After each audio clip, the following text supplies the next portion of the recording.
Hello, everybody, and welcome back to the B Channel podcast, where my objective is to bless, edify, and encourage others to live their best lives. And today, I am here to have an impactful conversation about servant leadership with my guest, Coach Norm Murray. Please introduce yourself to the people. Hey, what's going on, everybody? First off, I'm honored, I'm humbled to be a guest on the B channel. All right. A little bit about me. Born and raised in Brooklyn, New York. I've lived five different cities across the country. Currently reside on the East Coast in the great state of Virginia. I still work, believe it or not, a 9 to 5 job. Been on the same job for about 24 years now, but also on the side, right? Hopefully this turns into something bigger than what it is, whatever the Lord leads to, which is the building bridges.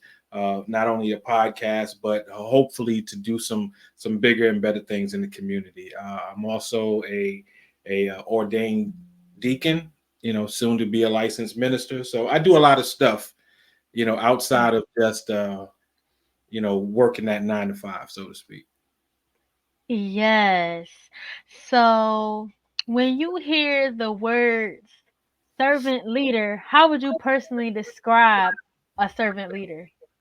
Well, initially, I think most people, when you say servant leader, is somebody that will never ask you to do something that they won't do, right? And while I agree with that, I think it goes a little bit further, right? Because if we're talking from a natural sense, you're going to get a different definition. Because in the natural sense, a servant leader is exactly what I just said, But speaking from a biblical sense, a servant leader is more than just doing something that I would never ask you or I would ask you to do unless I did it first.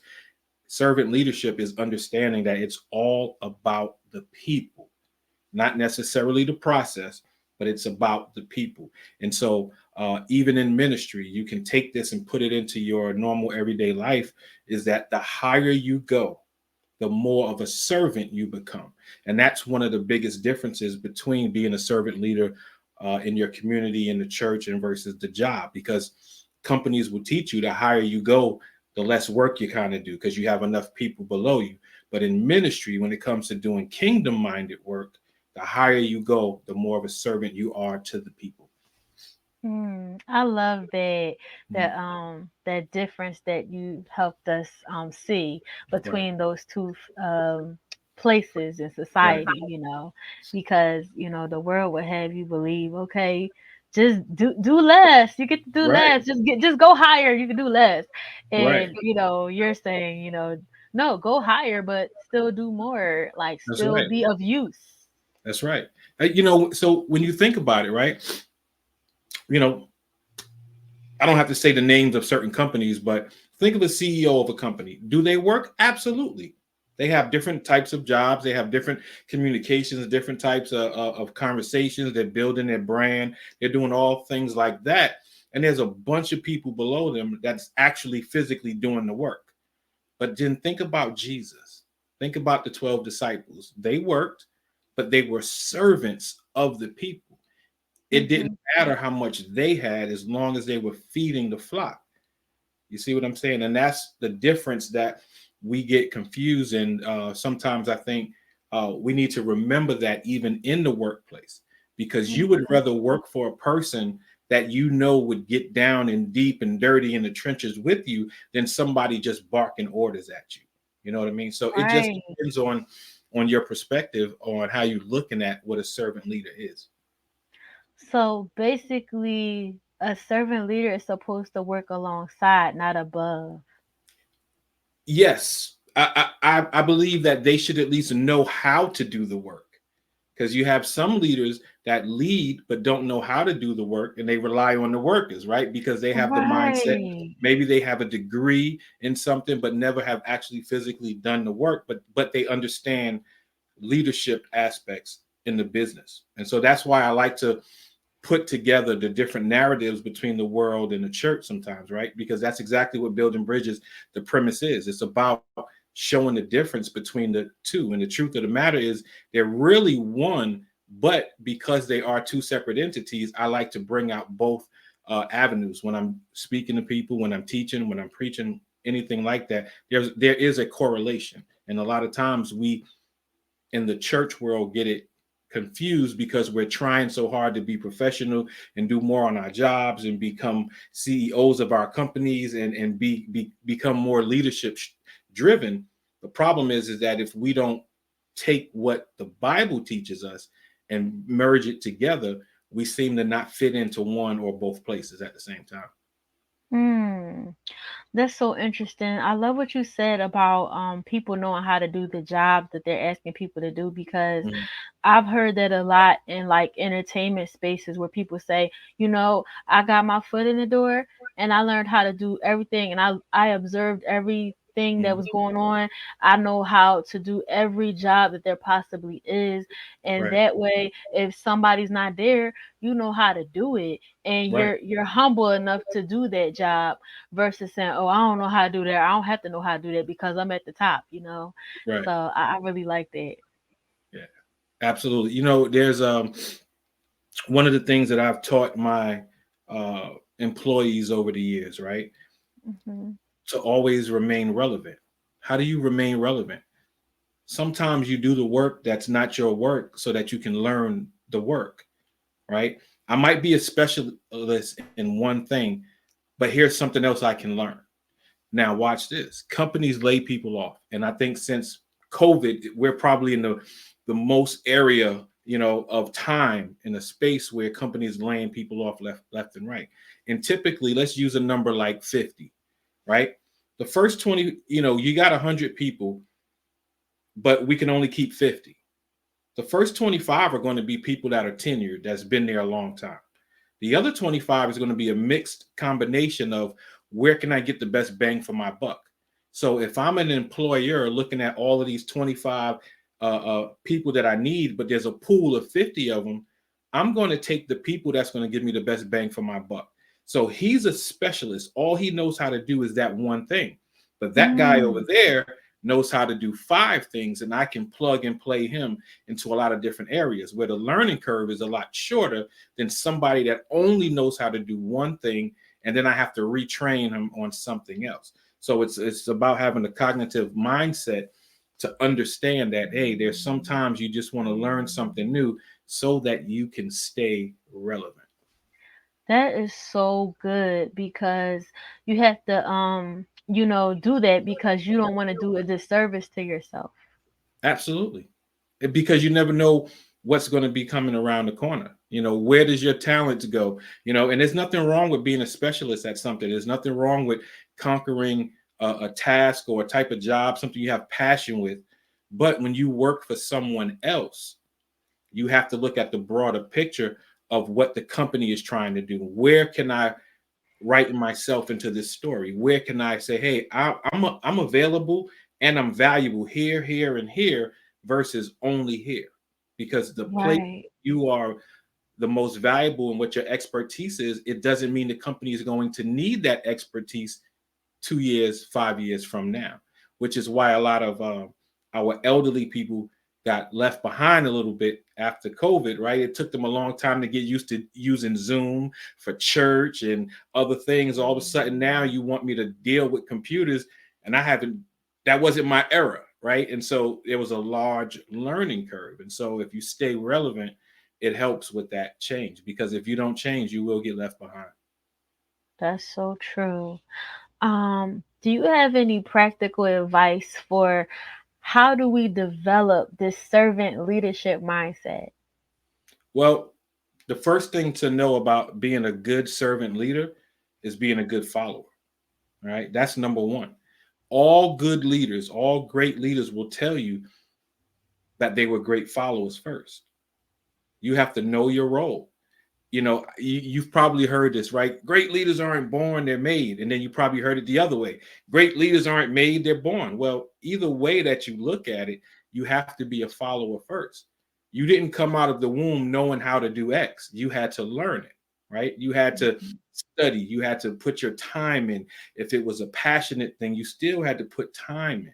And so being a good follower leads you to being a great leader. Have you ever heard somebody say, oh man, no matter what you've done, man, you always seem to end up on top. You always end up being the leader of that group.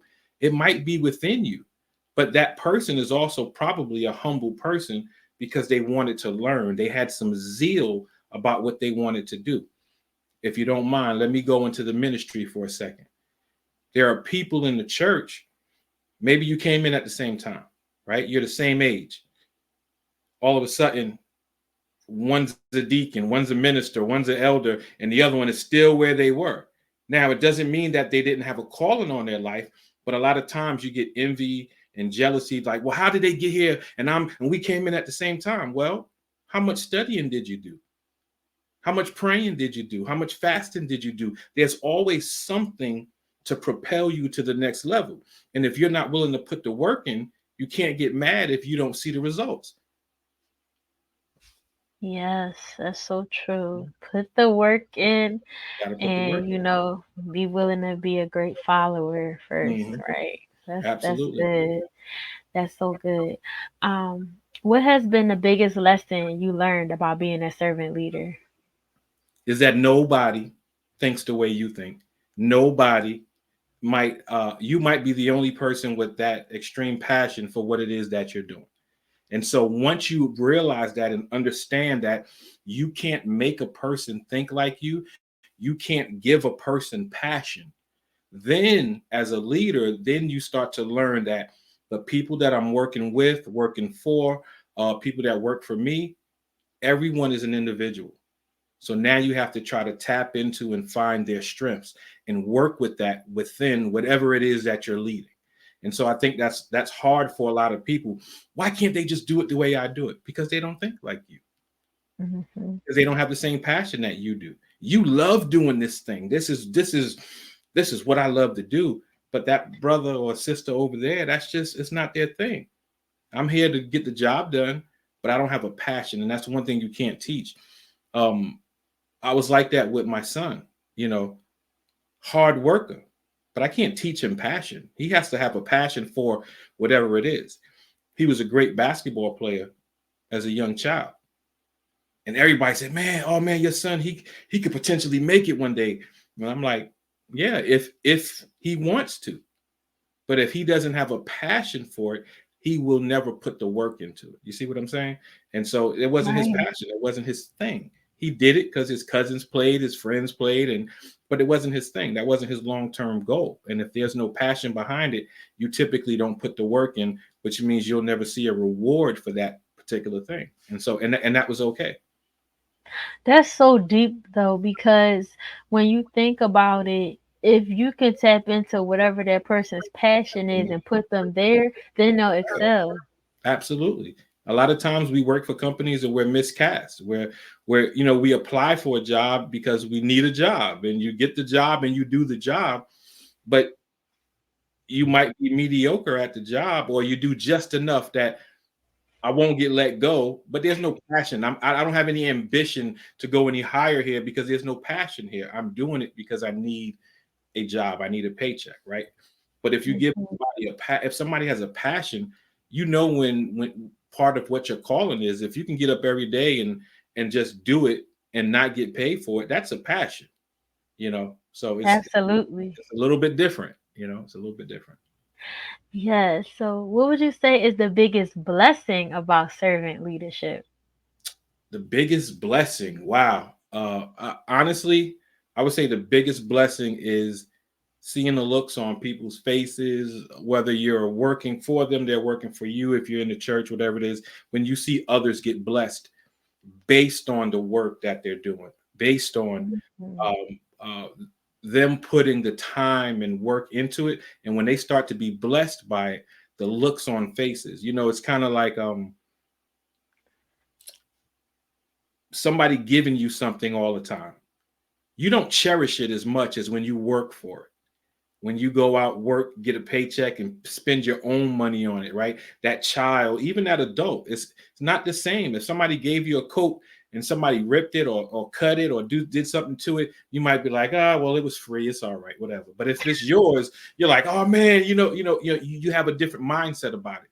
So for me, the biggest blessing in it is watching them have a passion or have some joy behind the work they put in when they see the outcome.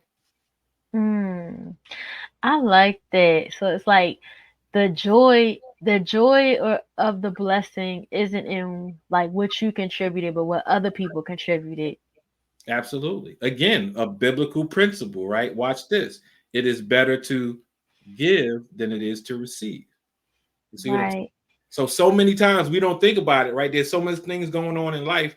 We don't realize that there's so many biblical principles to what we deal with on a day-to-day basis. So, Yes, yeah, like it's really important to have that generosity of spirit, mm, to be willing to give of yourself, Of course within boundaries, but absolutely. So, if you could plant one seed for the listeners, like if they could remember one thing about servant leadership, what would you want them to take away from this conversation? Great question.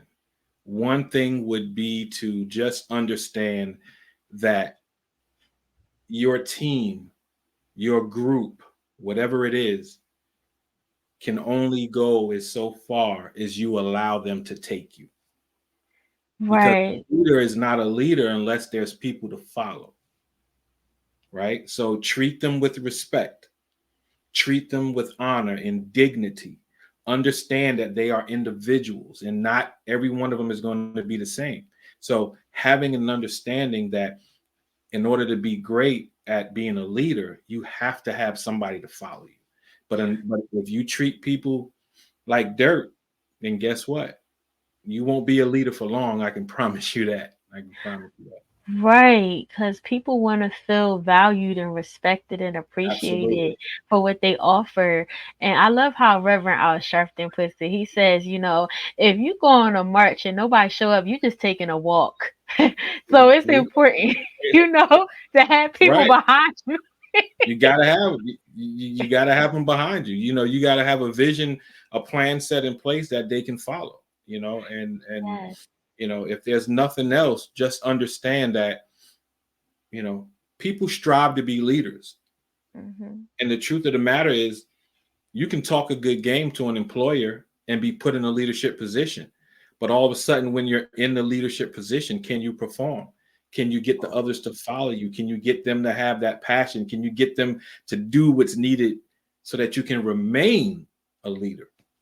Right. Can you bring out the best in people? Right, right. Yes, that is so Absolutely. important. Like to be able to do that. That's a skill in of itself.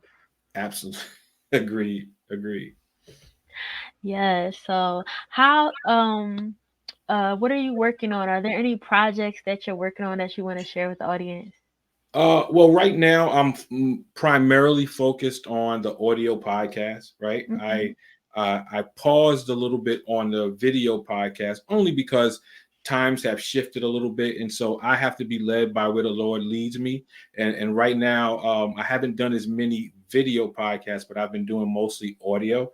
But the video Hmm. will come back. Outside of that, it's just a lot of studying about the Word of God. It's just a lot of looking at where can I plug myself into local communities to do some guest appearances, speakers at schools, YMCA's, and things of that nature.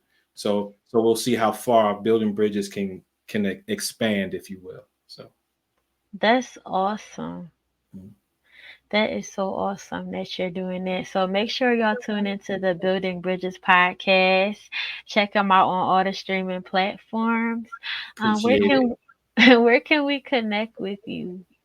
The easiest place to connect with me right now, just go directly to my website, buildingbridges520.com. And on there, you'll see all the platforms, whether it's YouTube, some life coaching, there's all of the video podcast, the audio podcast, a lot of different things, and all my social media platforms is there as well. Yes, so make sure y'all do that. Go to buildingbridges520.com. Of course, all this information, all the tea on Coach Norm will be in the description of this episode. If you are watching on YouTube or if you're listening, I'll put that information in that description box as well on Spotify. So don't worry. Thank y'all so much for tuning in and watching this episode. I hope that it blessed you. And thank you, Coach Norm, for joining me for this conversation. Absolutely. No problem at all. It was my honor. All right, y'all. We'll see you next time. Peace and blessings. God bless.